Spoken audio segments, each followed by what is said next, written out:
The Huntingdon train attacker has been remanded into custody, and I'm just doing an update from yesterday's video. When I'd done the video, he was due to be up in Peterborough Magistrates Court.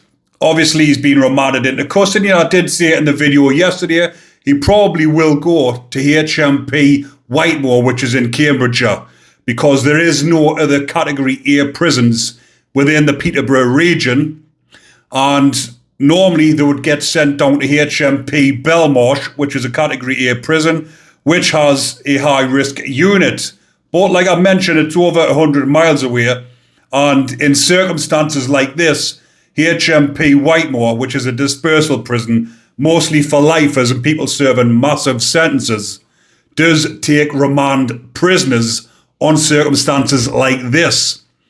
But I did also say in the video what has been happening between the two incidents when in the morning, it did say in the morning, but when I've looked into this further, it was actually 12:40 on Saturday morning, which was just after Friday midnight, when this attack happened, when he attempted to murder another person on a train on the DLR station at 12:40 in the morning. But before that, I've got a picture up in front of us where it says the train knife man was spotted in the barbers moments after a 14-year-old boy was stabbed. So on the Friday night, a 14-year-old boy has been stabbed. He has then went into the barbers moments later. He's on CCTV. He's going on a rampage. There's been another incident. He's then been on a train I'll just go over this one.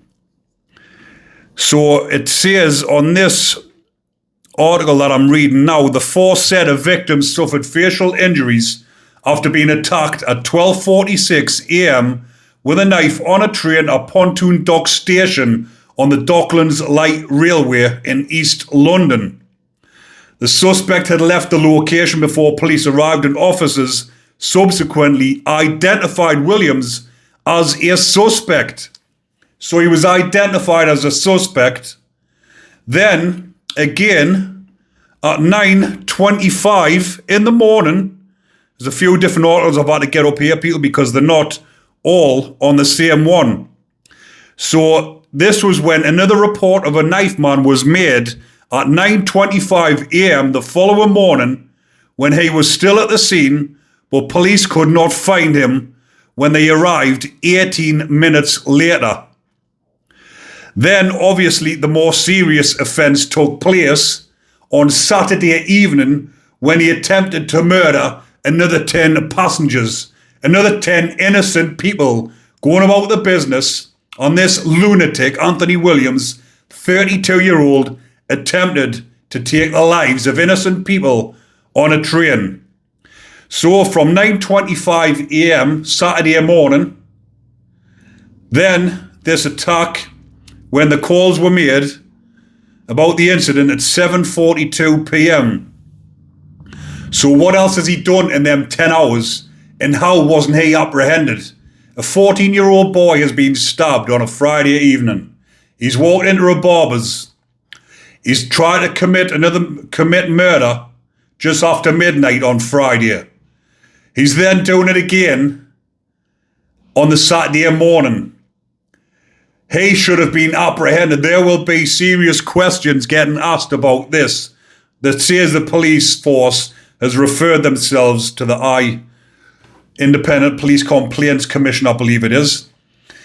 They've referred themselves there because they obviously know that they've made a massive fuck up along the way, because he shouldn't have been allowed to roam around the streets when he was identified as a possible suspect. He's obviously, maybe he's known to the police, or maybe he's done facial recognition where they put it in the computer, they scan through everyone, and his face will have popped up. They've got these all over the place, these facial recognitions. They should have them in the train stations as well to pick up on lunatics like this. So it's a bit like the ANPR cameras that pick up registration plates. They've got these cameras all over with the high-tech equipment these days. He should have been apprehended before he went on to commit this atrocity on these 10 innocent people. But someone did say, I've been looking in the articles to see if it's true, but I cannot find anything, but I will give it a quick mention that one of the police officers was headbutted in the police station. I don't know whether it's true or not, so take that with a pinch of salt. If you do know about it, let us know in the comment section, people. But like I've mentioned previously, there's nothing come out about his background, about why he might have done this. There is articles saying that mental health is an actual excuse for this sort of behaviour.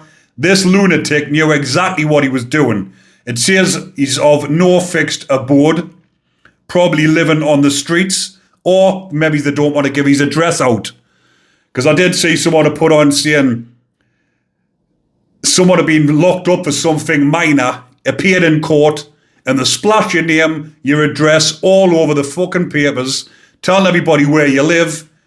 So this perpetrator, his name was brought to the forefront, but they haven't mentioned anything about where he lived, apart from no fixed abode. So that could mean anything. They could have still put where he was from and put his fucking previous street address, as they would do with any other person committing crimes or anyone putting tweets on the computer. They accidentally put your fucking address in the paper so these lefties can come and cause grief at your house. They put you at jeopardy. The papers have put you at jeopardy by publishing your street address, which they do with, when you look in the local papers, people who have been up at Crown Court and been sentenced, they put your fucking address in, or even people who are up on trial who have never been sentenced yet, who have just been charged, they put your address in the newspaper, so anyone who's got grievances with you, or someone who wants to take revenge, or a lefty wants to get ahead of you, they put your name in the paper, so you come under attack, which is absolutely outrageous. But they don't put people like him in. They try to keep it all hush-hush. But like I've mentioned, he probably would have went to HMP Belmarsh if it was a bit closer. I will let you know in due course. He's back up on the 1st of December.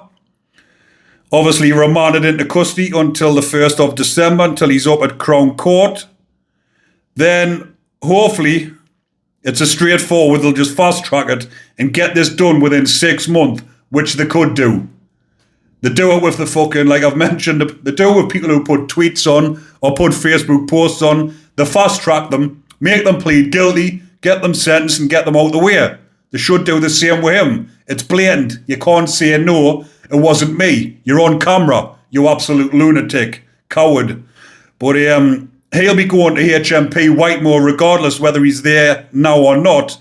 Once he's sentenced, he'll be straight down to HMP Whitemore into the hands of the Brotherhood, because whether or not he's from a certain religious background, once he gets to HMP Whitemore, he will then convert to that religious background, because the prison is, the mass majority of HMP Whitemore is a Muslim population. And when the likes of Anthony Williams lands there, he will become part of the Brotherhood and he will be welcomed with open arms, as a lot of, even though they're saying this is not terror related, it's fucking mental health related. All the terrorists that end up in high security prison, they go on to normal location landings, they don't go on the VPs as you think they would be, even though it's saying he's linked to the stabbing of a 14-year-old boy with a large kitchen knife, which you would think, right, he stabbed a minor, goes against all the rules, put him on protection, keep him out the way, but it doesn't work like that. He's went on a rampage. For whatever reason, it'll come out in due course, but we'll see what happens, and I will keep you all updated. But that's just the straight facts, what I'm giving you about what happens in the prison system. That's what he'll be going into. And like I've said, if he is, or if he converts, then he'll be welcomed with open arms. But I did see a couple of people saying he'll end up in Broadmoor, he'll end up in a nut house. Well, we'll see in due course. Hopefully he doesn't, because I'll have a bit of a more cushy time, bit of a more easier time inside the mental hospitals than what they do when they go to prison. But like I've just said, we'll see in due course. I'll keep you updated because everyone is intrigued about this case, more so to find out what the actual motive was, because a lot of people in the UK are fucking in fear of their life because of what is going on at the moment. It is out of control. There's too many attacks happening for no apparent reason, and the poor innocent members of the public are getting the brunt of it.